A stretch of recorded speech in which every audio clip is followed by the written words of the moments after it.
Welcome to Scale Her Up, the show for female business owners and leaders who want to grow profitable, sustainable businesses without burning out. I'm Dr. Brenda Hector. I'm a business growth specialist helping women develop themselves and their businesses so they can achieve their goals and enjoy the lifestyle they dream of. In each episode, you'll hear inspiring stories, honest conversations, and practical strategies to help you start, grow, or scale your business. If you're new here, hit follow so you don't miss an episode, and come and join our Scale Her Up Facebook community to keep the conversation going. Today, I'm doing something a little bit different. Over the next few episodes, I'll be re-releasing some of the most listened to conversations from the Scale Her Up archive. After 150-something episodes, there are so many brilliant stories, lessons, and conversations that newer listeners may not have discovered yet, and I don't want them to get lost.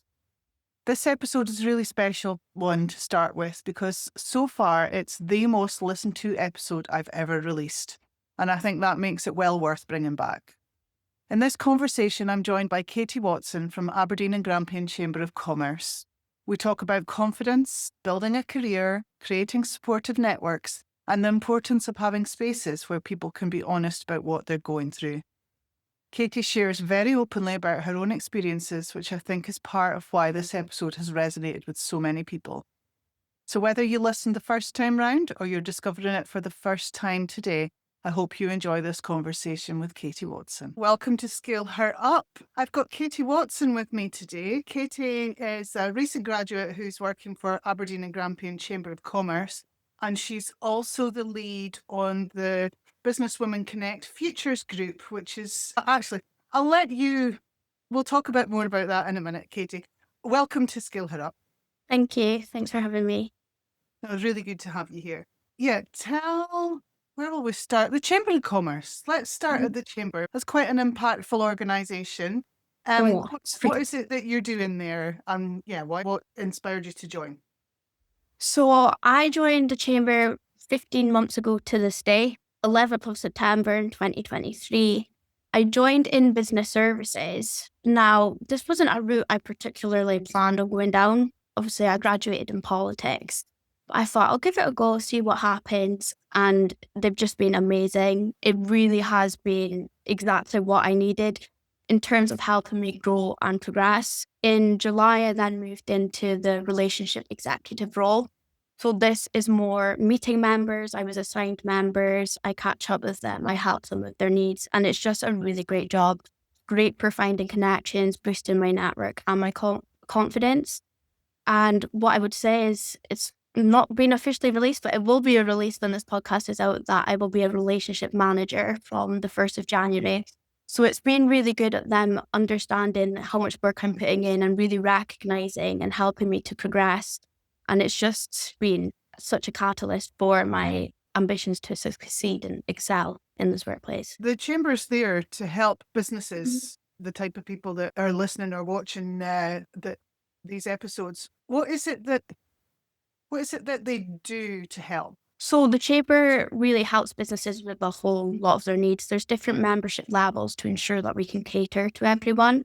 So a lot of this is boosting businesses' traction and visibility. That's a big one as well. We also host events, networking session. We've got our bigger events where we host big names in the city centre. This is all aimed at bringing footfall into the city centre because we do a lot of work with our Union Street and for trying to help the city centre rejuvenation. We also do export documentation for them and just provide them with a whole lot of their business needs, whether that's training as well, which we offer. We do member discounts on that. We've got our platforms, our magazine, our business bulletin magazine, which businesses can advertise in or they can get features in. And we've also got the morning bulletin platform, which goes out to 18,000 inboxes Monday to Friday. So that's a really handy tool for businesses to use to get their news out there and really get themselves and their name known. It's brilliant. I think it's a great organisation and really for the businesses in the area. Absolutely. I'm just thinking about it's a climate for businesses at the moment.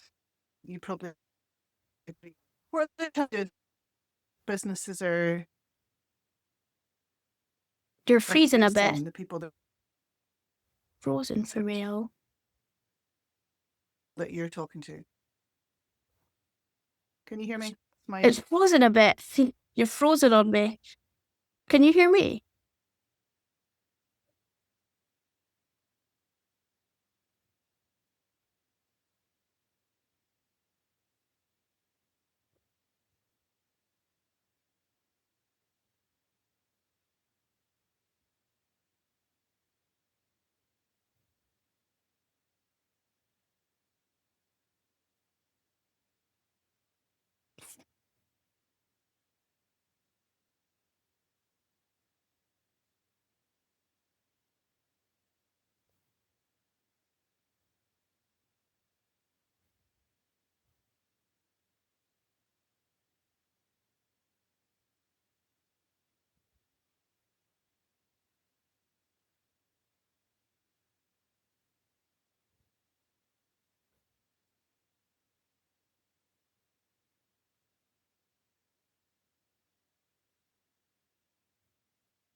Hello.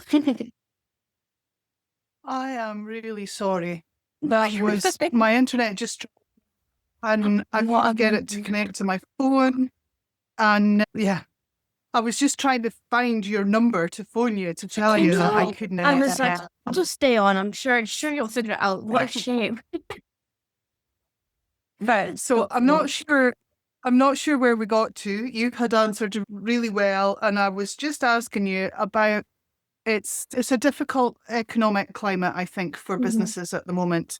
What are the challenges that the businesses you're talking to are facing?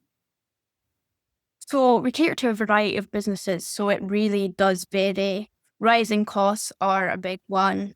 A lot of things in the budget are also a big one. What's predicted to come for 2025 is quite terrifying for some businesses and hard for them to face with. Busgate's another big one that businesses are struggling with. They've noticed a huge drop in footfall in the city centre. It can be quite difficult to hear, but a lot of what we do at the Chamber, as we're not for profit, we listen to what our businesses say and we work, hopefully, as much as we can with government organisations, etc., to try and help our businesses. So businesses can really use us to speak and voice what is concerning them, and they know we can listen and we will try our best to help them. So what's happening then? It's maybe a tough question. I know you're not at the top of the chamber yet, but what's happening to improve these challenges? What are there things that we can say? Oh, those are positive steps that are happening in 2025 for us. I think there definitely is a lot of positive steps and positive changes going forward. I know a lot of companies and government organisations are very open to hearing what we want to say and really listening to us as well.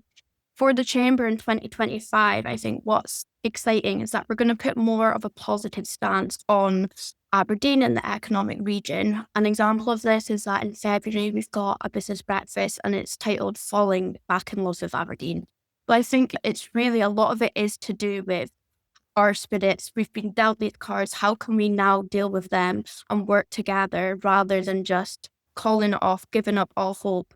Because there is a lot going in Aberdeen, a lot going in the region. There's some really fantastic people who really care to make a difference. So I think it's really great if we all work together and really try our best to reframe our minds and re-give ourselves more hope. Love that. It's having a positive outlook rather than a negative outlook. And absolutely. I think it's half the battle. The economic climate nationally as well as locally, and if we believe it's bad, we'll see that it's bad. Yeah, I love that. So it'd be really nice to have a more positive stance and really work together as a community. Brilliant. So then, with a positive rose-tinted glass, no, not rose-tinted glasses, with a positive outlook, tell us about the BWC Futures group and why you've got involved with that. So it all started back in summer. Karen Smith, obviously the lead on BWC Aberdeen, was hosting a FINA Awards and you could apply. I applied for the Rising Star Award because I had been doing my own sort of networking events and I just thought I'll go for it and see what happened. Karen was reviewing my award application and thought it would be worth us having a coffee. So we met up and had a coffee and it was there Karen explained to me BWC Futures and that I would essentially be her mini-me, which I think is really nice. And she's been really great. She's been a great role model. She's really looked after me and taught me a lot of things which have been really essential while I'm still starting out in my career. And essentially it is a similar platform to BWC, but it's for the age range of 18 to 25, or 16 to 25, sorry.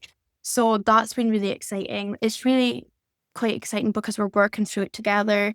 Because I've been there from the launch, we're figuring out what works, what doesn't work, what young professionals want to see. And that's really nice. We're forming it as we go along. Karen's always open to my ideas and Maya's ideas, who's the other ambassador. And it's really nice because I think we are onto something special.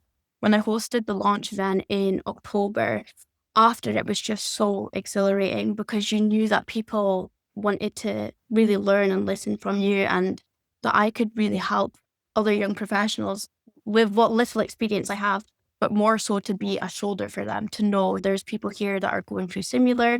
This is our advice. This is how we're battling things such as imposter syndrome, etc. So that's been really nice as well. So what is it that the young women that are getting involved with the Futures groups, what is it why are they getting involved? What's their need that means that they're joining? It can be a variety of different things. We're always open to young professionals connecting just to meet with other people. I think that can be quite challenging for younger people to connect with others. And it can be quite hard to say if you're feeling lonely or you're maybe struggling to find a community of people. So that is always a big one. The other one as well is we learn from each other. We learn from other people and what other young professionals are going through because we're all feeling a bit intimidated, overwhelmed, not knowing what to expect. We've never been in this situation before. We also, once you graduate from university, a lot of your friends go off to do different things, figure out different go down different career paths. So finding people on the same trajectory as you can be very important. We also host our events. So we had just a launch events, but what we've got in the diary for 2025 is set to be amazing. Some really useful skills that people are learning.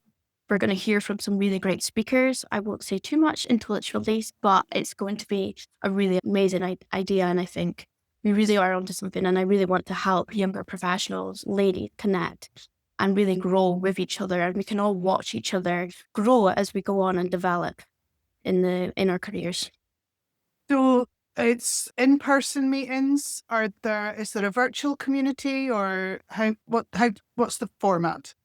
So yeah, we're looking at in-person meetings every 2 months. Regarding the format of online, we are going to be looking at moving it to be more of an online community as well, have that opportunity as well. But again, that's something we're going to develop as we go on. Watch out if there is a need for it. What I will say is when I did my own networking events, I tried to make my own online platform and it surprisingly did not go very well. People weren't really interested in an online platform. So it's just trial and error and watching everyone grow with us, finding out what the young professionals who are attending want and then adapting to that. That's interesting, isn't it? I suppose I was thinking, young people, you're all really connected online. And it turns out that what you really need is the in-person. So yeah. I was surprised as well. I thought it might be better for maybe if you're a bit more shy or you can't speak or just to have that line of communication between events. But it didn't really pull off at all. It's trial and error, figuring out what works and a few fails along the way, but it's just to be expected. That's when you learn. Exactly. There's no such thing as failure. It's only success or learning. So absolutely. You're right. And if you're not making any mistakes or if you're not failing, then you're not trying. Absolutely. I love that. And I think the community is really open as well. People are really good with understanding. I'm still quite new in my career. I'm still probably going to be nervous or shy or things are going to happen. And I think it's what can be nice about it is that they'll be able to watch me grow and watch BWC Futures grow. As I watch them grow, and we can really feel like we're all taking part in it together. And it's a group initiative rather than an initiative just by me and Karen and Mia.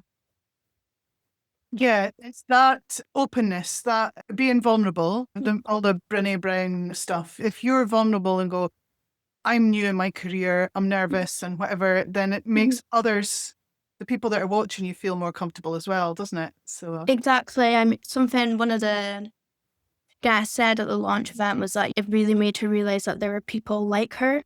And she thought, all these years, I thought I'm quite crazy for thinking this. We were talking about preferring social events where you might not necessarily have to drink, despite that sometimes being the norm. And she felt really reassured that it's normal to feel like that and you're allowed to be different. So it's really nice to be able to provide that for other people. And also for myself, because I'm always really open to being vulnerable. And at the launch event, I said, this is our launch event. We're still figuring things out. And I think it's nice to have that line of vulnerability because then they were vulnerable back with me and let me know some of their concerns and they were allowed to be really open because it was such a safe space. I'm just writing that down. Vulnerability. So important. And I think that's where networks and connections, especially for women, I think that's where it becomes really strong, isn't it? Absolutely, yeah. It's really needed. And you could tell in that room there was such a buzz on the launch event where people were thinking they felt heard, they felt understood. We were all in the same boat. We all don't really know what we're doing, even though we probably don't ever know what we're doing. But it was just really great to confide in each other and form that community. If anybody's thinking, I want to find out more about the BWC Futures, where can they find you? So we've got a LinkedIn page, BWC Futures. We've got our Instagram. We don't actually have our own Instagram, so it would just be under BWC Aberdeen. I'm very open to posting about all the events on my own LinkedIn page and quite vocal about them as well. So there's definitely plenty of information there. We've got our website set up, the BWC Futures website. So, the information and the events get uploaded regularly. So it's worth just giving them a follow, giving the pages a follow. Brilliant. That's great. So in terms of the people that you're meeting through Futures and through the Chamber, for me, this podcast is about entrepreneurship and it's about inspiring women to start or scale their business. Are you meeting many people? Maya, can't remember how to pronounce her name, she's been on here and she's with you in the Futures. She's really inspiring, having started yeah. her own business really young. But are you meeting young women who are keen to be their own boss? Yeah, we are meeting a lot of young women, and it's just providing the pathway for them. We cater to as young as 16-year-old girls who are on a completely different sort of journey just now. They're probably still in school or don't know whether to head on to university or do their own thing.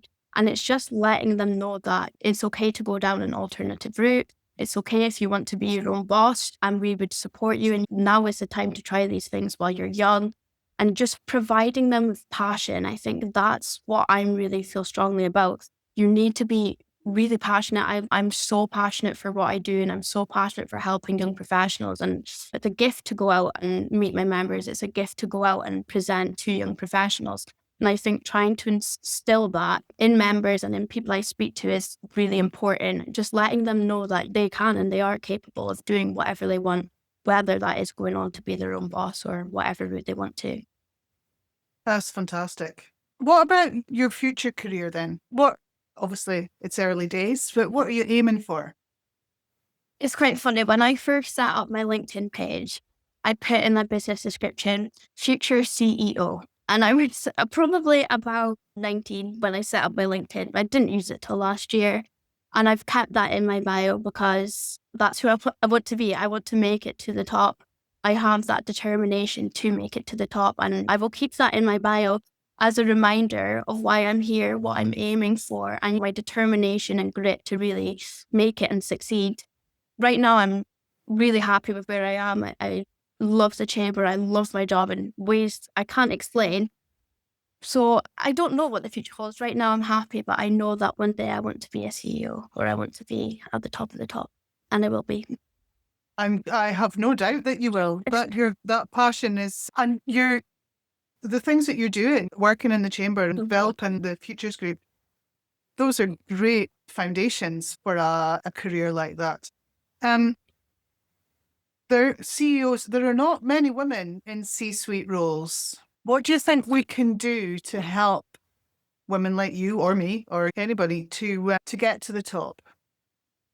I think it's a case of resilience, a case of putting your name out there. Every day I put my name out there on LinkedIn or other platforms and take every opportunity I can, because there is part of you that could probably think it's going to be such a hard journey. Maybe it's better to just not even bother, but that's just not the right way to look at it. And that's not the way I've ever even looked at it.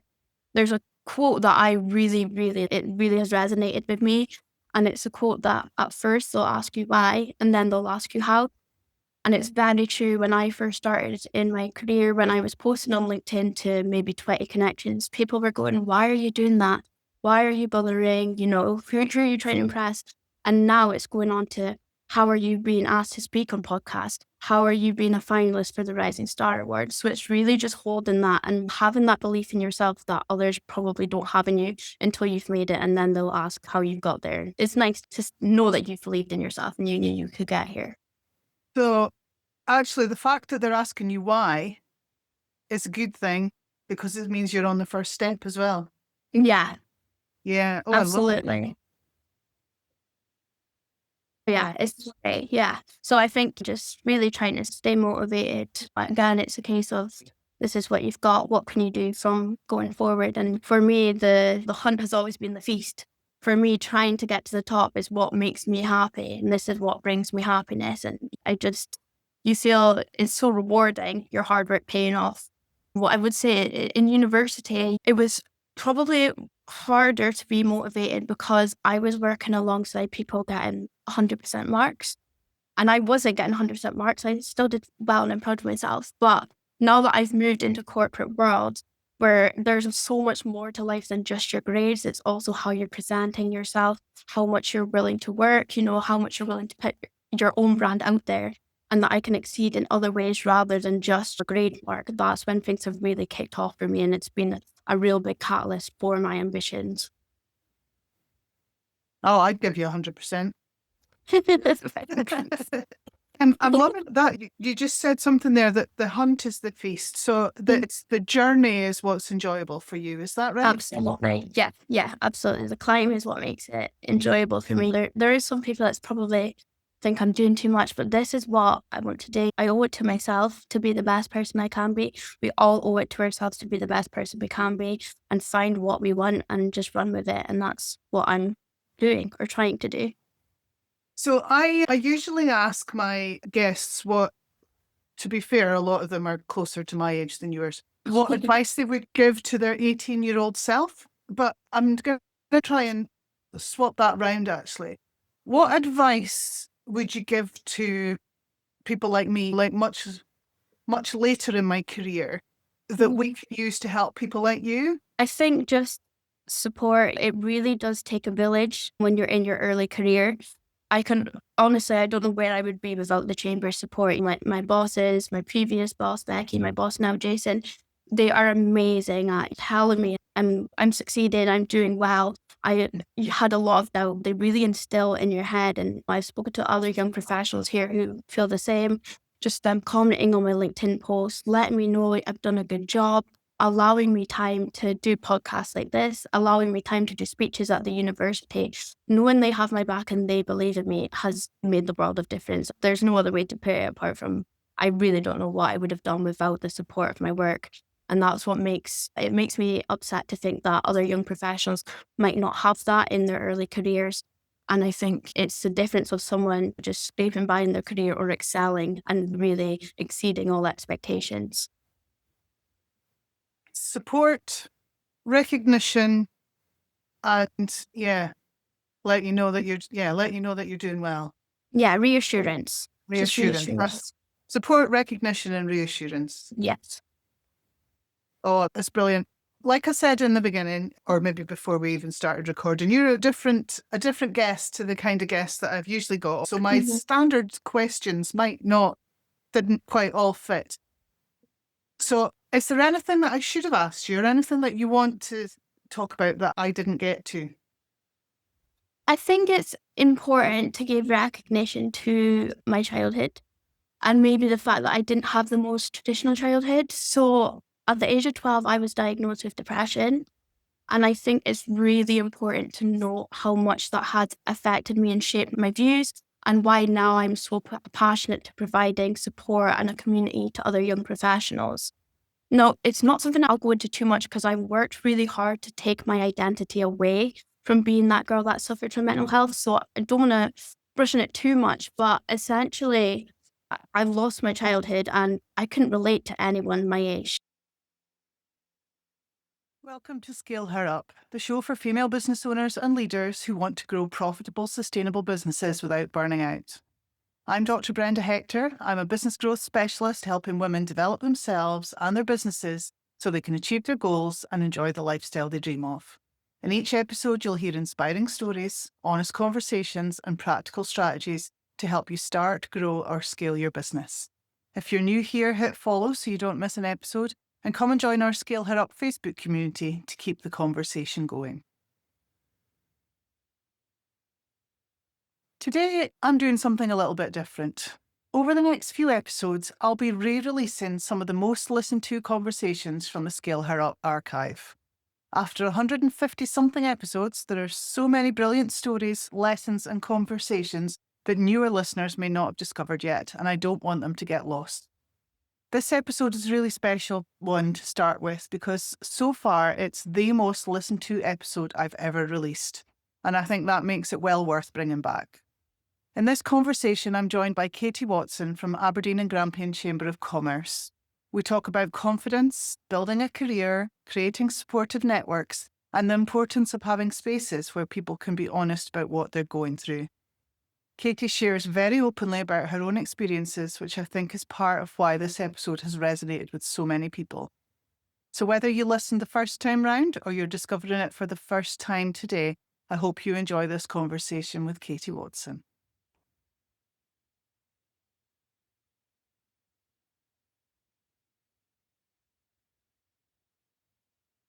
So thank you for listening to Scale Her Up. If you enjoyed this episode, follow the show and leave a review. It helps more female business owners find us. Come and join our Scale Her Up Facebook community to get support, accountability, and connection with women who get it. And remember, only 1 in 3 UK entrepreneurs are female, and men are still 5 times more likely to scale their business beyond £1 million in turnover than women. When we start and scale our businesses to the same extent as men, we'll add £250 billion to the UK economy and create millions of jobs. Ladies, you can do it, and your business can make a massive difference. No other 12-year-olds were facing what I was facing, realistically. I was barely in school, so I didn't have time to connect with others. I was cripplingly shy to the point I cannot explain how shy I was. I couldn't go into classes. I couldn't speak to anyone. I could barely leave the house without my family there. So to go from that to now hosting events is just a huge turn. A complete huge change, and now I'm so happy with my life. I enjoy my life so much.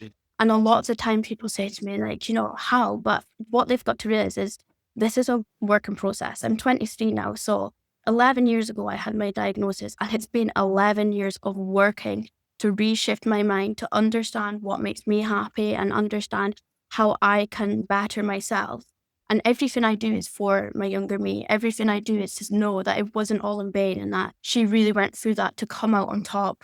And I do it for my parents because they really had to grieve a daughter as well, because they didn't have a teenage daughter anymore, not a normal teenage daughter anyway. There's been a lot of work that's gone on behind the scenes to get to where I am. And that's why I feel quite confident providing advice to other young professionals, because although I'm quite early in my career, I've done loads and loads of work on bettering myself, on being resilient, on being hardworking, on figuring out what makes me happy and what gives me a kick. And therefore, I really want to be able to share that with other people. And I'm also quite open speaking about it. So I like to be able to provide that line of vulnerability for other people, maybe going through mental health problems, that I could say, I've been there, I've got out on top. You wouldn't have recognized me 10 years ago, but I'm here to now use my experience and what I've learned to help you guys. You've given me the most amazing goosebumps, Katie. That's just phenomenal. I didn't have any idea that you'd been through that. And yeah, you're just even more inspiring. Thank you. Because, I think we're all aware that mental health's a massive challenge, and post-COVID and everything. Yeah. I love that you're sharing that. And as a parent, I can't imagine what that was like for your family. Neither. Yeah. Yeah. Yeah. Thank you so much for sharing that. And if there's somebody listening who knows of someone who's struggling like that, or if somebody's struggling themselves, what should they do? What should be the first step that they need to take, do you think? It's hard because it really is quite individual to the person. My mental health issue started when I was 9, I think. The teacher first spoke to my mum. And what I can say is my parents, they are amazing. They've been so supportive. They instilled in me, I am worth more than this. I can go on and I can be this amazing person and I can use it all in my stride. And that's where I've really got my ambitious mindset from. They just instilled in me, you are worthy of so much more. You can look back on this and be proud of how far you've come. I want it to be my own success story. And I think that's what I want to instill in others. Be your own success story. When I was going into university, it could have either went 2 ways. But I used it as a fresh chance because they didn't know me as a depressed girl like secondary school knew me. So I knew to reinvent myself, and I really reinvented myself. I faked it until I made it because I knew I deserved more. And what I would say to anyone struggling is do it for yourself. Don't do it for anyone else. I have to say I do a lot of it for my parents, but I think it's very important I do this for myself because I know I deserve more, and I deserve to live a happy and confident life. And I just want others to realize that they deserve that as well. Oh, Katie, you are so inspiring. Thank you. I don't know how to follow that, actually. So thank you very much. It's been an absolute pleasure having you on. Thank you. And I know we're going to get lots of great feedback for this episode. Yeah, and you and I are definitely going to keep in touch because I think it's great what you're doing, and it's great where you're going, and it's great what you've done. So Thank you. I appreciate that. Appreciate that a lot. So thank you for listening to Scale Her Up. If you enjoyed this episode, follow the show and leave a review. It helps more female business owners find us. Come and join our Scale Her Up Facebook community to get support, accountability, and connection with women who get it.